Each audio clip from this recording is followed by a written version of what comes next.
Hola chicos, ¿cómo están? Continuamos con la clase del día de hoy que vendría a ser trastornos de la coagulación. Me presento, soy Valeria Rojas y vamos a iniciar con la clase del día de hoy. Bueno chicos, em, comenzamos preguntando ¿qué es hemostasia? ¿Qué entendemos por hemostasia? En pocas palabras, la hemostasia viene a ser este proceso fisiológico en el cual nuestro cuerpo activa para que se pueda detener lo que hay una hemorragia en algún vaso sanguíneo. Entonces, quiere decir aquí, por ejemplo, el flujo sanguíneo normal es que los glóbulos rojos pasen normalmente por el vaso sanguíneo, dentro. Pero ¿qué pasa aquí? Si hay una ruptura del vaso sanguíneo en la pared, va a generar que estos glóbulos rojos, la sangre salga hacia otros espacios. Entonces, aquí se va a activar lo que es un coágulo. Se va a formar un coágulo que va a generar como es un tapón para que deje de salir sangre a otros espacios. Ahora, existen fases de hemostasia. ¿Cuáles son las fases de la hemostasia? Primero, para que estas fases se vean, tiene que ocurrir lo que es una lesión. Digamos que aquí tenemos un vaso lesionado, ¿ok? ¿Qué va a ocurrir acá? Si tenemos un vaso lesionado, va a ocurrir la primera etapa, que vendría a ser una hemostasia primaria. Una hemostasia primaria, por lo general, tiene un tiempo de 3 a 5 minutos en poder generarse. Entonces, eso viene a ser definido por el cese provisional del sangrado. Aquí vamos a ver lo que es la vasoconstricción, la adhesión y la agregación de las plaquetas y la formación del tapón plaquetario, o también conocido como el famoso trombo blanco. ¿Ok? Entonces, como ya dijimos, acá vamos a tener un vaso lesionado y luego ¿qué va a suceder? Una vasoconstricción y una agregación plaquetaria. El segundo paso, ¿cuál vendría a ser? Vendría a ser la hemostasia secundaria. ¿Y qué es la hemostasia secundaria? En la hemostasia secundaria vamos a ver lo que es la coagulación. ¿Ok? Quiere decir que aquí va a darse lo que es la cascada de coagulación.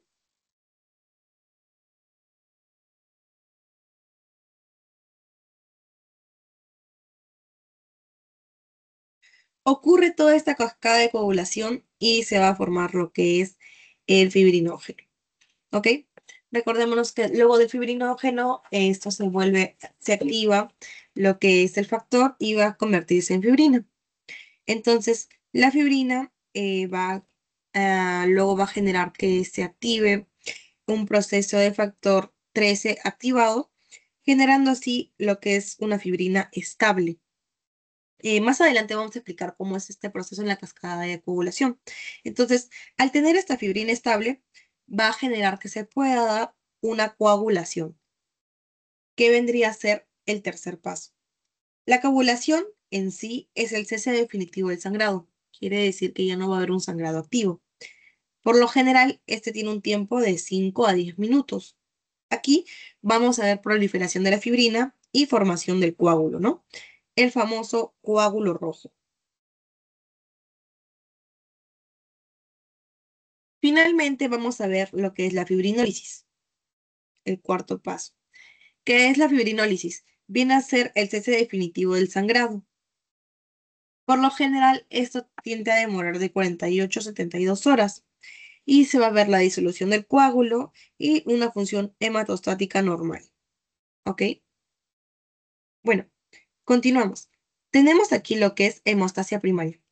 ¿Qué entendemos por hemostasia primaria? La hemostasia primaria ocurre cuando las plaquetas se van a adherir a un sitio de la lesión y van a formar lo que es el famoso tapón inicial. O como ya dijimos, en esta parte se va a formar lo que es el tapón blanco.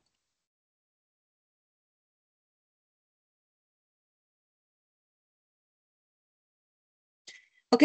Entonces aquí, como ya dijimos, va a comprender lo que es la adhesión y la agregación plaquetaria.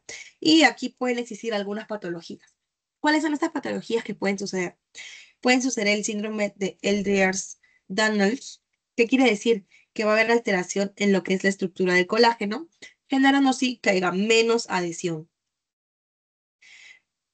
También puede suceder una trombocitopenia central o una trombocitopenia periférica. También puede existir la enfermedad de von Willebrand. ¿Qué es la enfermedad de von Willebrand? Esa es una causa más frecuente de sangrados y es aquí donde el receptor de las plaquetas se encuentra alterado. ¿Y qué va a generar esto? Que haya una disminución de la adhesión. Lo mismo va a suceder con el síndrome de Bernard-Solier, que genera que haya disminución del GP1B, generando así una disminución de la adhesión, causando también las macroplaquetas. También entre otra patología tenemos el déficit de los gránulos, que es cuando las plaquetas no van a liberar los gránulos, provocando así que haya una disminución de la agregación y de la secreción. Ahora, aquí tenemos pruebas de evaluación plaquetaria. Entonces, ¿cómo vamos a interpretar esto? Para poder evaluar, para poder evaluar lo que es una prueba de evaluación plaquetaria, vamos a tener valores normales, de 150.000 a 450.000. Tener mucha consideración en este cuadro de comparación, porque vamos a comparar lo que es trombocitopenia y trombocitosis. ¿Cuál es la diferencia? La trombocitopenia quiere decir que hay menos de 150.000 y la trombocitosis quiere decir que hay un aumento de más de 450.000. ¿Ok? Entonces, una trombocitopenia, ¿cuál es la causa central? ¿Qué lo origina? La trombocitopenia se va a dar más en la médula ósea y esto se va a asociar a lo que son las anemias y a las leucopenias. Entonces, ¿cuál es la causa periférica de esto? Esto se puede dar por procesos inflamatorios o procesos infecciosos. Se puede dar por hiperesplenismo o también se puede dar por el síndrome de HELP, más que se puede dar en gestantes. Ahora, también hay otras causas que pueden ser las mixtas, que estas pueden hacer por procesos virales. Por otro lado, la trombocitosis, que ya dijimos que es cuando son más de 450.000. ¿Cuáles son las causas? Tenemos causas secundarias y causas postquirúrgicas. Las secundarias se deben porque hay estímulos medulares que van a ser inesperados. Entonces, ¿qué puede generar esto? Esto lo puede causar una poshemorragia o una crisis hemolítica. También puede ser una causa, una paraneoplasia, o también el proceso postquirúrgico puede darse por una esplenectomía, o también puede ser causado por infecciones.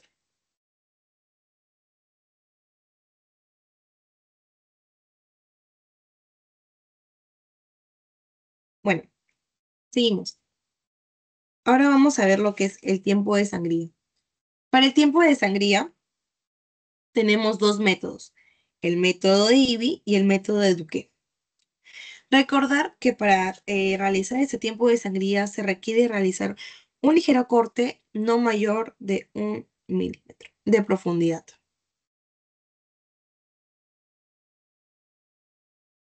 Entonces, en el método de Ivy se va a ver que va a cesar el sangrado de 3 a 11 segundos. Y en el método de Duque, que es un método de punción, vamos a ver que el sangrado va a durar de 2 a 5 segundos. Esto más se debe a que los sangrados no son tan profundos, ¿no? Entonces, luego también vamos a ver otra prueba que es la agregometría. ¿Qué es la agregometría? Viene a ser esa interacción de lo que es plaqueta-plaqueta y esta va a ser medida sobre su plasma rico en lo que es las plaquetas o las PRPs. Esto va a ser un método óptico y va a darse sobre la carga y sangre que se va a enterar por la impedancia. Ahora, se usa lo que son los agonistas para poder inducir a su agregación y a su secreción. Ahora, vamos por este lado. Dijimos que en la hemostasia secundaria ya era lo que se podría formar. eh, en esta parte se podría formar en un tiempo de lo que es una coagulación. Entonces, por eso vemos que acá se va a activar lo que es la cascada de coagulación. Aquí tenemos vías extrínsecas como vías intrínsecas y las vías comunes. Entonces, para poderles explicar mejor esto, les voy a realizar un diagrama. Todo va a iniciar con la vía común, ¿no? Entonces aquí, nosotros, ¿qué queremos con la cascada de coagulación? Si bien es cierto, primero lo que se va a dar para que deje de sangrar es un tapón plaquetario, ¿verdad? Va a iniciar con un tapón plaquetario. Luego del tapón plaquetario, nosotros vamos a requerir una red de fibrina para que ese tapón no pueda romperse y siga con el sangrado. Y para ello, estos dos unidos van a generar lo que es un coágulo. Ahora, ¿cómo se va a realizar esto? ¿Cómo lo podemos explicar? Vamos, entonces, iniciamos la red de fibrina primero. ¿Cómo se va a formar? Necesitamos para ello la cascada de coagulación. Entonces, recordar que en la sangre existen proteínas que nos van a ayudar con esto. Entonces, ¿cómo inicia esto? Esto inicia por el factor 10. Entonces, el factor 10 se va a encargar de activarse. Al estar activado el factor 10, se le va a unir el factor 4. ¿Dónde está? Acá está. El factor 10 se le va a unir el factor 4, luego se le va a unir el factor 10 activado. Junto a esto vamos a estar unido el factor 5 activado y también va a estar unidos fosfolípidos. ¿Ya? Todo esto es un conjunto enzimático y va a generar lo que es la protrombina. Entonces, ¿dónde está? Acá, la protrombina. Entonces va a estar el factor 2. Recuerda que la protrombina es el factor 2. Entonces, ese factor no va a estar activado. Este factor de protrombina va a pasar a ser activo, generando así lo que es la trombina, que vendría a ser el factor 2 activado. La trombina de por sí luego va a generar que se dé lo que es el factor 13. El factor 13 luego también se va a activar. Esto va a generar que haya activación del factor 13. El factor 13 se puede activar y entonces, ¿qué va a generar que se active el factor 13? Ahorita vamos a explicar por qué. Pero primero vamos a lo que es la trombina. Recordar que cuando la trombina, que es el factor 2, se encuentre activo, esto va a generar que se dé el fibrinógeno, que vendría a ser el factor 1. Recordar que este factor se encuentra inactivado. Entonces, para que se active, va a generar lo que es la fibrina, el factor 1 activado. Entonces, la fibrina de por sí va a generar que se forme un monómero de fibrina. Eh, ¿Qué es el monómero de fibrina? Relaciónalo más como hilos que se pueden encontrar en las ropas. Entonces, estos monómeros de fibrina, ¿qué va a suceder con esto? Estos se pueden polimerizar. Se van a polimerizar, ¿no? Que van a ser espontáneamente, ¿no?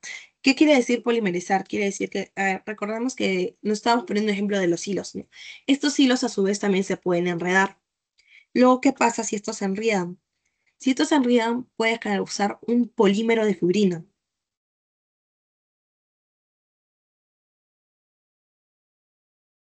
¿no? Entonces, este polímero de fibrina va a estar formado pero va a generar lo que es una unión inestable. Quiere decir que en cualquier momento todo lo que se ha formado como un nudito, así como una bolita de estambre, puede volver a ser lo que es un monómero de fibrina. Simplemente estos hilos que puedes encontrar así, se pueden deshacer, desenredar, en otras palabras. Entonces, nosotros no queremos que todo ese proceso que se ha realizado simplemente se deshaga en un solo momento. Queremos que se forme el coágulo de por sí. Entonces, para que se pueda dar de esto y no se genere de nuevo todo este proceso, necesitamos lo que es una red de fibrina.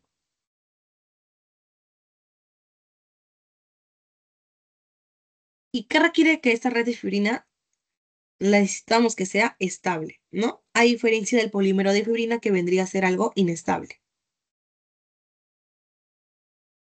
¿Y cómo logramos una red de fibrina? Bueno, esto lo logramos gracias al factor 13 activado, ¿ok? Eso es en cuanto a la vía común. Ahora, habíamos explicado que se requería el factor 10 activado, pero ¿cómo nosotros activamos el factor 10 activado?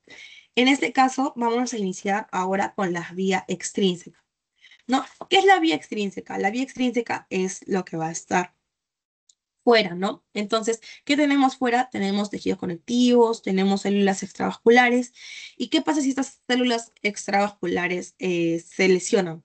Si hay una lesión, estas células extravasculares van a generar la activación del factor 3.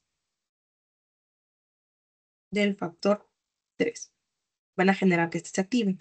Este factor 3, al estar activado, va a generar que se active el factor 7, ¿no? Y va a generar, bueno, el factor 7 activado. Este factor 7 se va a unir junto al calcio y también el factor 3 se va a unir al calcio. Al estar unido el factor 3 activado más el factor 7 activado más el calcio, que es el factor 4, em, va a generar que esto active al factor 10 y el factor 10 se active generando el factor 10 activado. ¿Ok?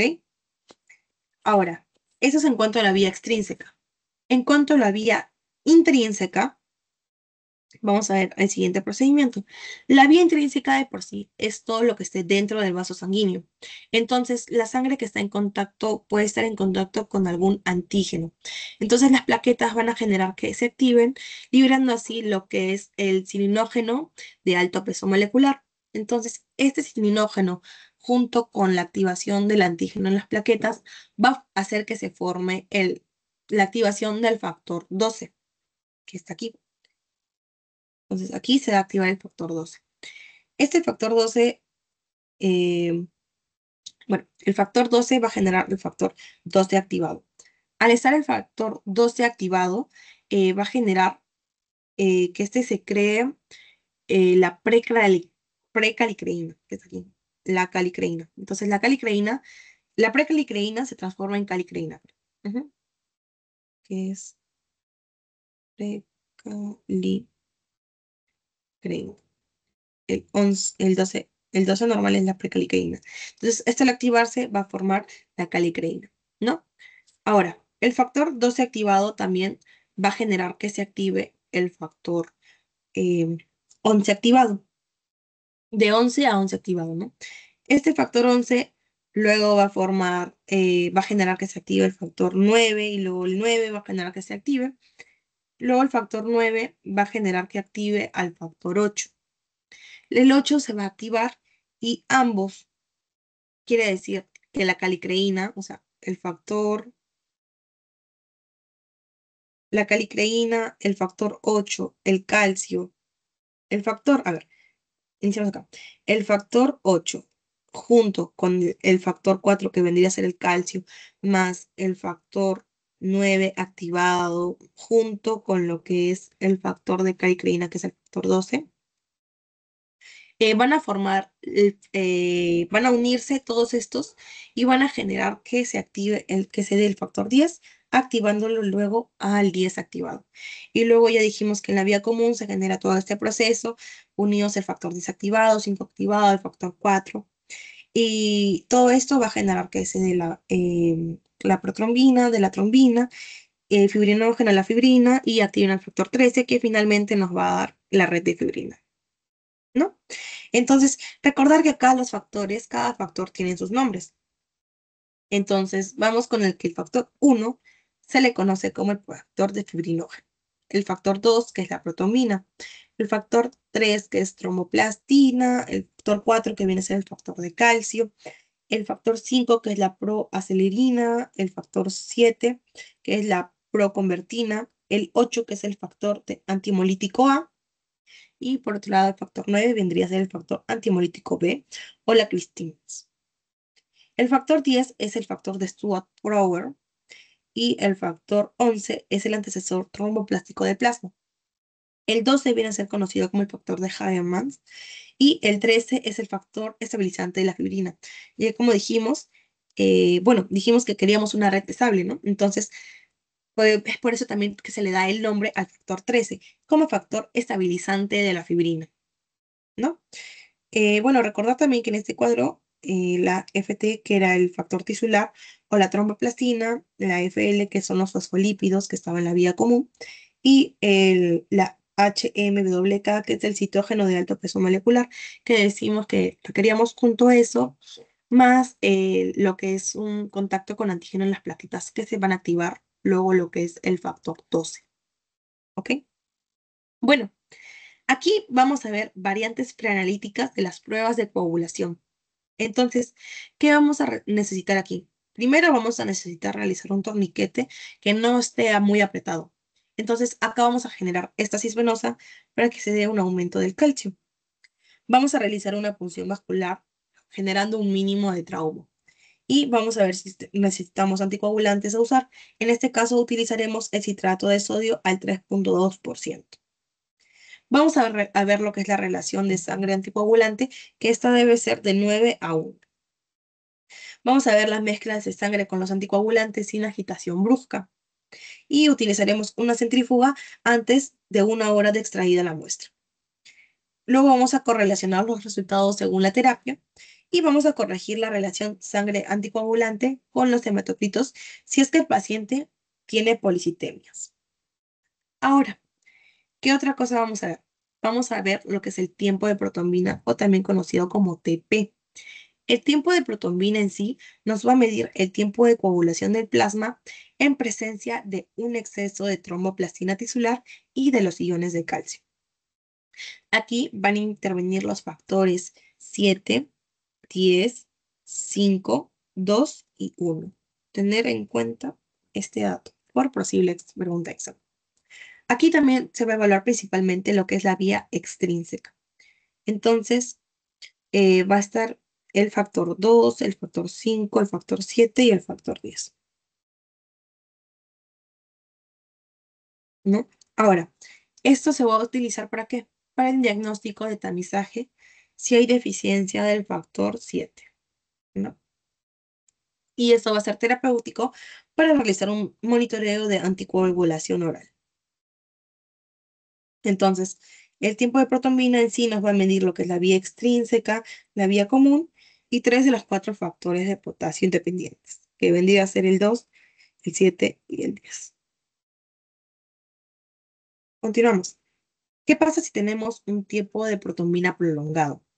Si tenemos un tiempo de protombina prolongado, aquí se va a ver que hay deficiencias anormales de los factores 7, 5 y 10. También del 2 y del fibrinógeno. ¿Ok? También vamos a ver que hay una terapia antivitamina K. Va a haber deficiencia de la vitamina K y puede darse también por enfermedades hepáticas. Por otro lado, nosotros cómo podemos ver el tiempo de trombina. El tiempo de protombina, o también conocido como INR. Entonces, esto vendría a ser el tiempo de protombina del paciente dividido con el tiempo de protombina en control. En este caso, el INR, los valores normales va de 1 a 1,5. Ahora, en rangos terapéuticos, el INR viene a ser en profilaxis de 2 a 3 y según un tratamiento de 3 a 4,5.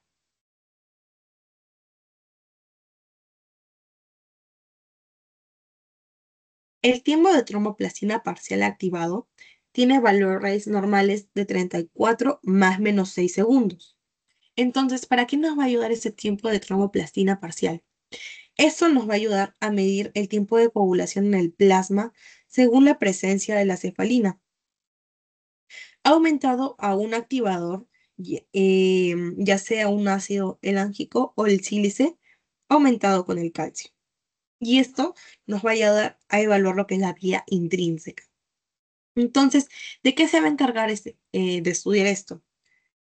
Va a estudiar la calicreína, el cininógeno de alto peso molecular y los factores 1, el factor 2, el factor 5, el factor 8, el factor 9, el 10, el 11 y el 12. Tener en cuenta los factores que van a estar incluidos aquí. Entonces, la mayoría de los reactivos comerciales son poco sensibles para que se haga un déficit leve de los factores en los inhibidores que disminuyan la potencia. Es en este caso que vamos a ver qué pasa si el tiempo de tromboplastina parcial está aumentado o reducido. Si este está aumentado, se debe al uso de parinas o anticoagulantes lúdicos. Entonces, la disminución del factor de coagulación se va a ver en el 8, en el 9, en el 11 y en el 12.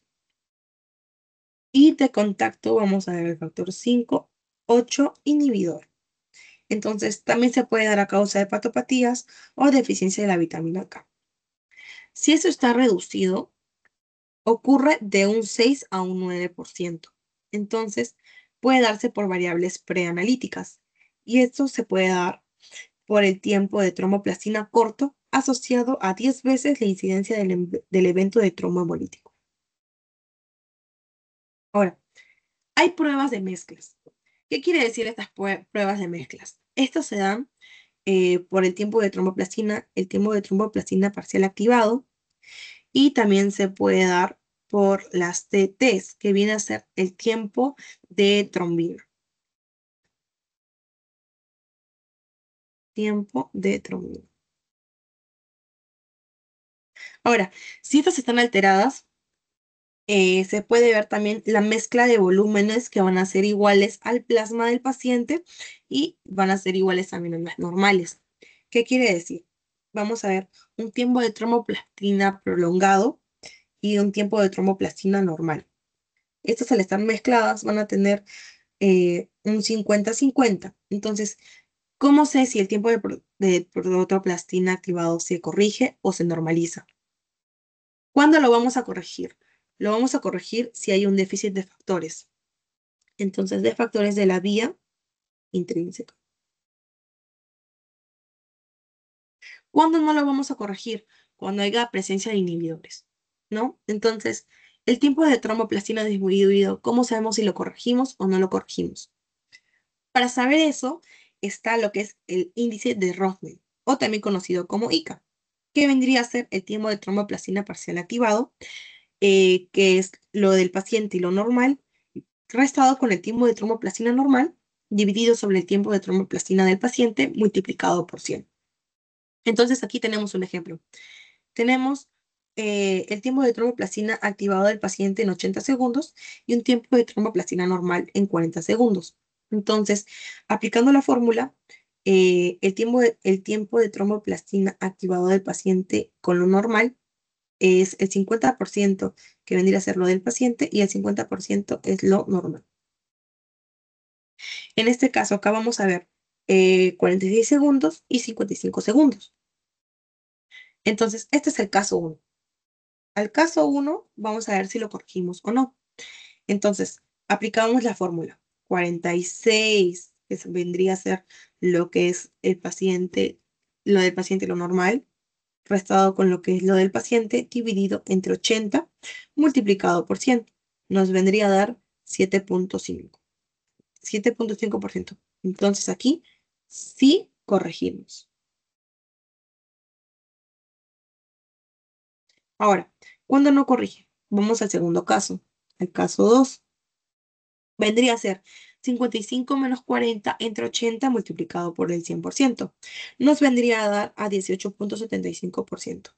En este caso, no se corrige. ¿Y cómo vamos a saber esto? Bueno, si sí se corrige, sí corrige, siempre y cuando la deficiencia del factor sea menor a 15%. Y cuando no corregimos, es por a causa de un inhibidor que sea mayor a un 15%. ¿Ok? Entonces acá no se corrige, eso se debe a un inhibidor. Y si se corrige porque hay deficiencia de factor.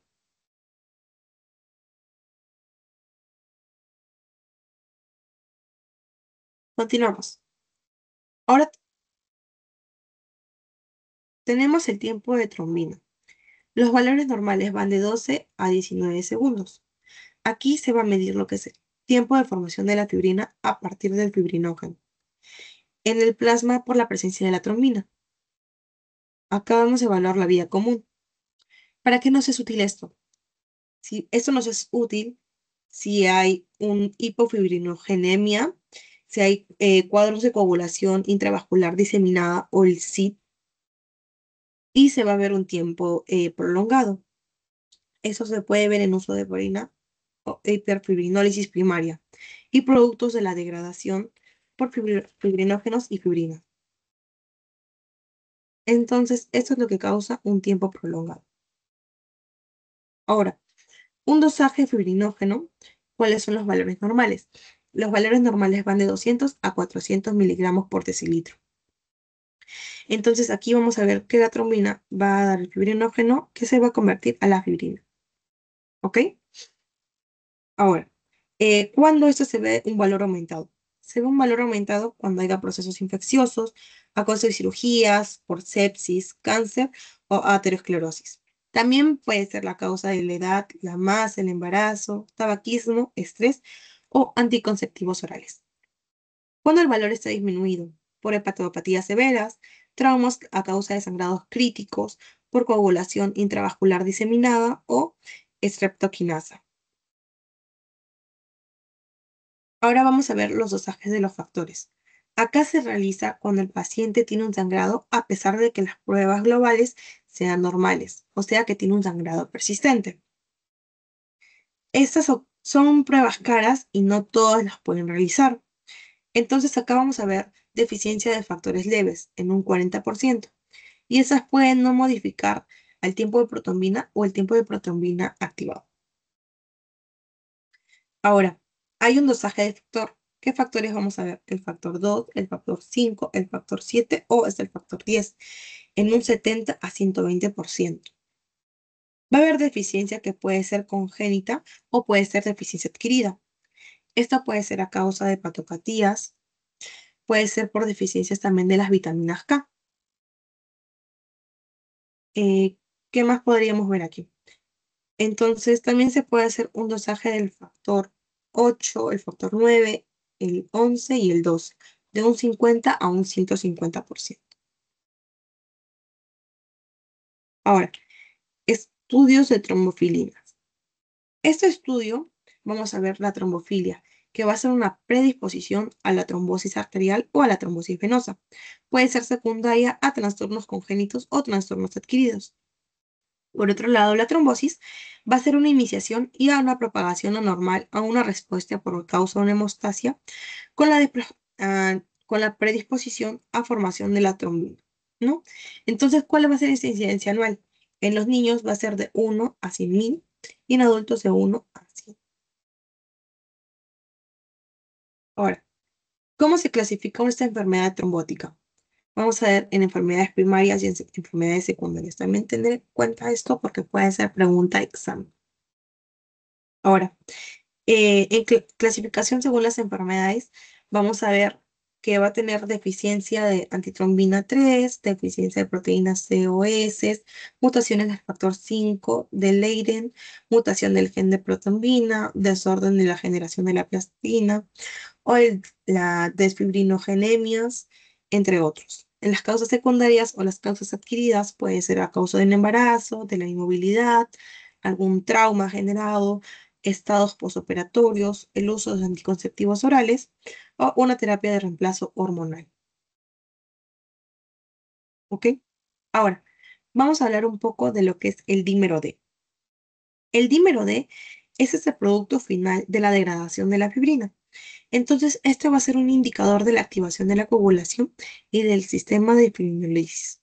Entonces, este es útil ¿para qué? Para una trombosis venosa profunda y una tromboembolia pulmonar. Entonces, tener en cuenta estos datos del dímero D porque pueden ser preguntas de examen que nos puedan ayudar a deducirlo más rápido. Entonces, aquí vamos a ver lo que es el plasminógeno. A ver, vamos a hacer acá. Aquí. El plasminógeno va a formar lo que es la plasmina. Y esto va a generar que se haga corta la fibrina,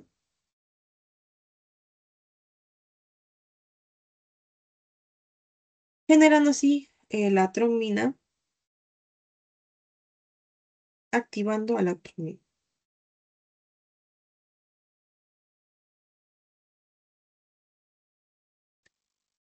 Aquí va a haber un inhibidor de la fibrinólisis.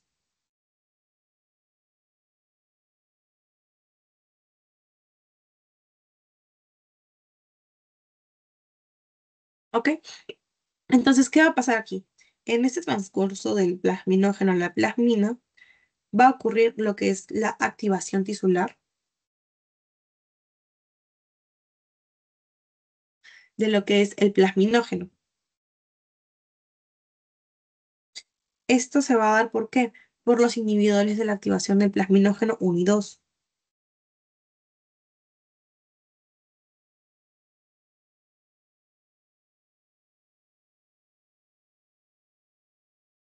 Y esto puede ser por la uroquinasa. Por otro lado, también se puede dar por los factores, por el factor 11 activado, el factor 12 activado y la calciclina,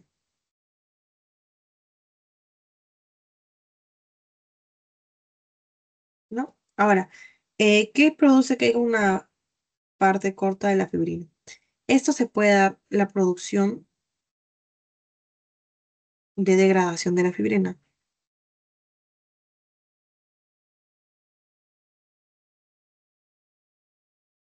generando así lo que es el dímero D, ¿ok? Bueno, ahora vamos a ver para qué, vamos a ver la utilidad de lo que es la trombosis venosa profunda o la TBP. Esto no es específica para esta patogenia, pero tiene valores predictivos negativos para que se puedan descartar. Estas son pruebas económicas y si son negativas, vas a evitar la necesidad de una ultrasonografía. Ahora, ¿para qué son útiles las tromboembolismos pulmonares? El TEP es exclusivo para lo que es la patología. Si sale positivo a más de 50.000, se recomienda estudios e imágenes para que se pueda precisar. También se va a encargar de elevarse en infartos agudos, en neuronas, en insuficiencias cardíacas o en procesos malignos, ¿no? Entonces, en estos casos, el dímero D es útil en trombosis venosa profunda. ¿Por qué? Porque es más económico y si estas son negativas, vas a evitar el uso de una ultrasonografía. ¿Para qué es útil para un tromboembolismo pulmonar? Es útil porque si es positivo, se van a recomendar exámenes de imágenes que van a ser más precisos para un diagnóstico. Ahora, ¿qué pasa si tienes un resultado falso positivo o falso negativo? Estos van a ser no patológicas y patológicas. Las causas no patológicas pueden ser por un tabaquismo, puede ser algo geriátrico, por la raza, el embarazo o postoperatorio. Pero las causas patológicas pueden ser por la preeclampsia, por infecciones, por tromboembolismo arterial o tromboembolismo venoso, o también podría ser por una fibrilación arterial o el síndrome coronario. Ahora, vamos con la antitrombina 3. La antitrombina 3, los valores normales son de 80 a 120. Esta es una glicoproteína con peso molecular de 58.000 Daltons. Entonces, esto se va a sintetizar más en el hígado. El inhibidor de la coagulación se va a ligar a lo que es la trombina, y este va a ser un complejo inactivo y también irreversible, que va a acelerarse por la heparina. Este inhibidor, el factor 10 activado, y un poco al factor 9 activado, 11 activado y 12 activado. También la plasmina y la calicreína. Ahora, en su clínica, el 42% van a presentar trombosis espontáneas. Un 58% van a tener trombosis asociadas a lo que es un embarazo y parto por anticonceptivos orales a causa de cirugías o traumas. Por otro lado, las manifestaciones más comunes de las trombosis se van a dar en miembros inferiores y esta va a tener una recurrencia del 60% de los casos. La proteína C, por otro lado, los valores normales son del 70 al 130%. Esta proteína de vitamina K dependiente. Esto se va a sintetizar también en el hígado y va a circular como un simógeno. Entonces, esto tiene una herencia autosómica dominante, pero va a ser recesiva más para que sea severa y mayormente es asintomática en los primeros 20 años. Entonces, en su clínica, el 70% se van a presentar por trombosis espontáneas y el 30% va a representar a trombosis asociadas a causas de ¿qué? Embarazos, partos, anticonceptivos, cirugías o traumas. ¿Cuáles son las manifestaciones más comunes? Es en las trombosis de los miembros inferiores, tienen una recurrencia de un 65% en estos casos. Ahora, las proteínas S o las PS tienen un valor normal del 60 al 150%. Tengan en cuenta siempre los valores normales. ¿Por qué? Porque acá vemos que la proteína S se va a dar por una proteína K dependiente. Entonces, esto va a ser sintetizado en los hepatocitos, en el endotelio y en los megacarocitos. Entonces, va a tener un efecto más anticoagulante de potencia de las proteínas C activas. Y son dos formas de presentación. Un 40% se va a encontrar libre en el plasma y un 60% va a estar unida a los complementos. Esto puede ser a dolencias autosómicas dominantes y mayormente son asintomáticos en los primeros 25 años, a diferencia de las proteínas C. Ahora, en su clínica, el 60% va a estar en presencia de una trombosis espontánea, un 40% en una trombosis asociadas a causas de embarazos, anticonceptivos, cirugías o hasta traumas.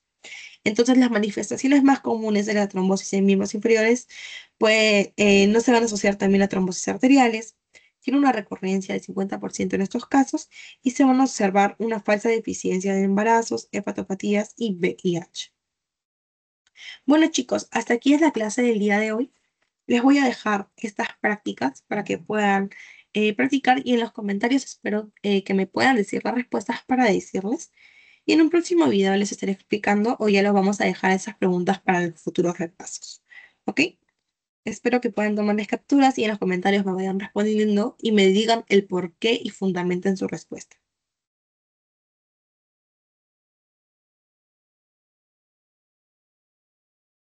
Bueno chicos, esta sería la clase del día de hoy. Recuerden, ningún asesorado se queda atrás. Les invito a seguirnos en las páginas de YouTube de las apps y en las páginas de CTAC, que son las páginas de Instagram. Recuerden chicos, aprobemos Vigente Latina. Muchas gracias por su atención y esa sería la clase del día de hoy. Hasta luego chicos.